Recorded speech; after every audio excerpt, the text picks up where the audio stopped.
பிஸ்மில்லாஹிர் ரஹ்மானிர் ரஹீம்.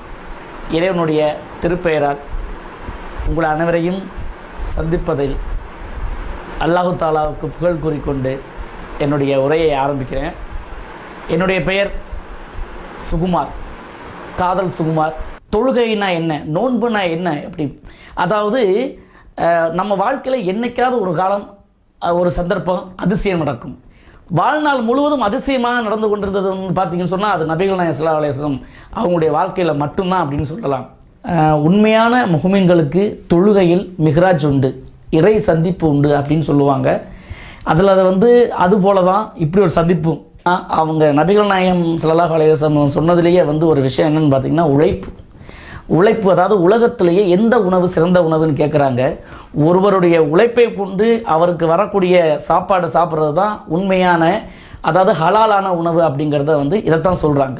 நிச்சயமாக நாம் மனிதர்களை குலங்களாகவும் கோத்திரங்களாகவும் பிரித்து தான் வைத்திருக்கிறோம். ஏன்னு சொன்னால் இனம் காண்பதற்காக, இன்னார் தான் இவங்க இந்த இடத்தை சார்ந்தவங்க, இவங்க இந்த இனத்தை சார்ந்தவங்கன்னு அப்படின்னு சொல்லணுங்கிறதுக்காகவே நாம் கேட்போம், ஒரே கடவுள் ஒரே இறைவன், நாம் எல்லாமே உறுதியாக வயிற்று பிள்ளைகள் தான் வந்திருக்கோம் அப்படின்னு சொன்னால் அப்புறம் ஏன் நமக்கு இவ்வளோ பிரிவினைகள் அப்படின்னு கேட்பாங்க.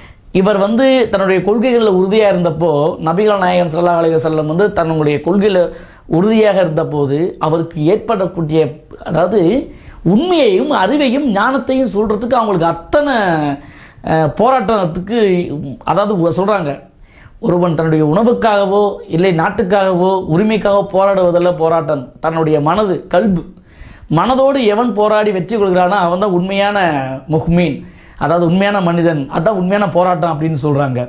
இதனால் வரையில் எந்த ஒரு மாற்றமும் செய்யப்படாமல், எந்த ஒரு மறுப்பையும் தெரிவிக்க முடியாமல் இன்றைக்கும் அப்படியே கட்டுக்கோப்பாக இருக்கிற ஒரு மதம் எதுன்னு பார்த்தீங்கன்னு சொன்னால், மதம்னு சொல்ல முடியாது, மார்க்கம் என்பதற்கு வழின்னு அர்த்தம், நேரான வழி என்பது அர்த்தம்.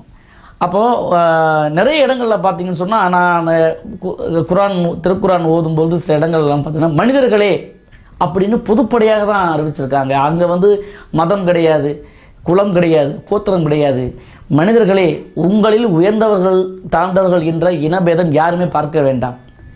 அந்த தேடலில் எனக்கு கிடைச்ச பொக்கிஷம் தான் நபிகள் நாயகம் ஸல்லல்லாஹு அலைஹி வஸல்லம்.